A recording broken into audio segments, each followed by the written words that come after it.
என்னை தேடும் இறைவனே, உம்மை நாடி வருகிறேன்.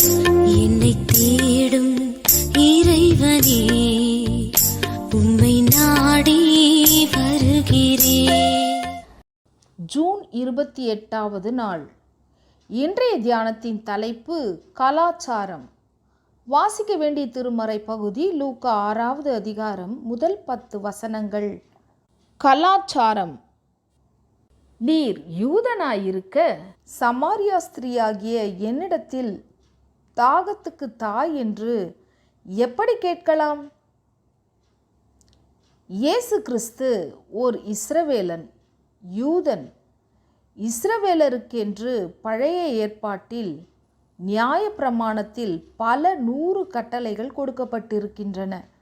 அவை தவிர இஸ்ரவேலருக்குள் பல பாரம்பரிய பழக்க வழக்கங்களும் கடைபிடிக்கப்பட்டு வருகின்றன. இயேசு இந்த கட்டளைகளிலும் பாரம்பரியங்களிலும் மனதுக்கு பொருத்தமானவற்றை ஏற்றுக்கொண்டார். குஷ்டரோகிகளை குணப்படுத்திய போது ஆசாரியனுக்கு உன்னை காண்பி என்றார். மார்க்கு 1:44. ஓய்வு நாளில் ஜெப ஆலயத்திலே பிரவேசித்து போதகம் பண்ணினார். மார்க்கு 1:21. இயேசுவுக்கு ஞானஸ்நானம் கொடுக்க யோவான் தயங்கிய போது எல்லா நீதியையும் நிறைவேற்றுவது நமக்கு ஏற்றதா இருக்கிறது என்று சொல்லி ஞானஸ்நானம் பெற்றார். இவை போல் அவர் நியாயப்பிரமாணத்தையும் பாரம்பரியத்தையும் நிறைவேற்றிய பல தருணங்கள் உண்டு. அப்படியே அவர் நியாயப்பிரமாணத்தையும் பாரம்பரியத்தையும் மீறிய தருணங்களும் உண்டு. யூதர்கள் சமாரியருடனே சம்பந்தம் கலவாதவர்கள் என்றாலும் சமாரியா ஸ்திரீயினிடத்தில் தண்ணீர் கேட்டார். கடுமையான ஓய்வு நாள் விதியை மீறி பலருக்கு சுகமளித்து ஓய்வு நாளிலே நன்மை செய்வது நியாயம்தான் என்றார். மத்தேயு 12:12. பவுலடிகளாரோ ஆபிரகாம் முதல் செய்து வந்த விருத்த சேதனம் கூட தேவையில்லை என்று சொல்லிவிட்டார். 1 கொரிந்தியர் 7:19. ஆக யூத கலாச்சாரத்தை கண்களை மூடிக்கொண்டு பின்பற்ற தேவையில்லை. நமக்கு கிறிஸ்துவின் சத்தியங்களே இரட்சிப்பு, நித்திய ஜீவன், பரிசுத்தம் போன்றவையே முக்கியம், அதிமுக்கியம். ஆனால் தமிழ் கிறிஸ்தவர்கள் அறுப்பின் பண்டிகை என்று சொல்லிக்கொண்டு காணிக்கை தட்டை லட்சங்களுக்கு ஏலம் விடுகிறோம். ஏன்? தமிழ் மக்கள் அறுப்பின் பண்டிகை கொண்டாடும் தை மாதத்தில் பொங்கலன்றே ஒரு நன்றி ஆராதனையை சிறப்பாக நடத்தலாமே. திருமணத்திலும் நாம் ஆங்கிலேய முறையுடன் தமிழ் தாலியையும் இணைத்து நடத்துகிறோம். யூத மரபின்படி திருமண நிச்சயம் செய்யப்பட்ட பின் மணமகன் தன் தகப்பன் இல்லத்தில் ஒரு இடத்தை ஆயத்தம் பண்ணிய பின் நினையாத நேரத்தில் வந்து மணமகளை அழைத்து செல்வான். மணமகள் எப்போதும் இதற்கு ஆயத்தமாயிருக்க வேண்டும். இதில் தோழர் தோழியர் பங்கும் உண்டு.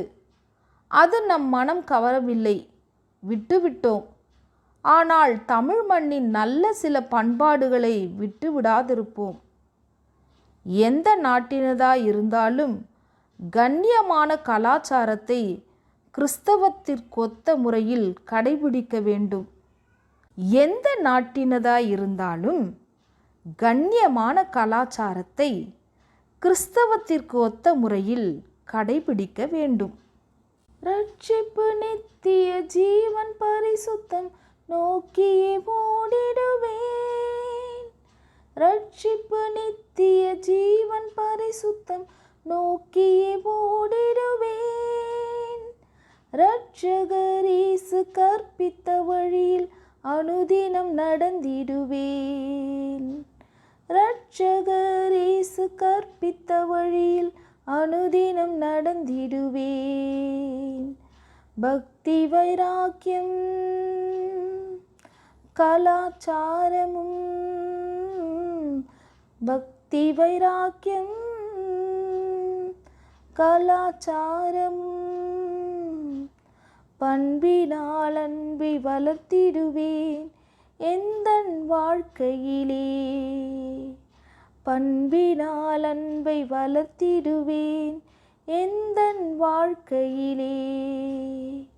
வேண்டுதல் வேண்டாமை இல்லாத இறைவனை வேண்டிய எல்லாம் செய்வேன். வேண்டுதல் வேண்டாமை இல்லாத இறைவனை வேண்டிய எல்லாம் செய்வேன். ஜெபம். தேவனே, வெளிப்படையான காரியங்கள் முக்கியமல்ல என்றாலும் அன்பை வளர்க்கும் நல்ல பண்பாட்டை வளர்க்கும் ஞானத்தை தாரும். ஆமேன்.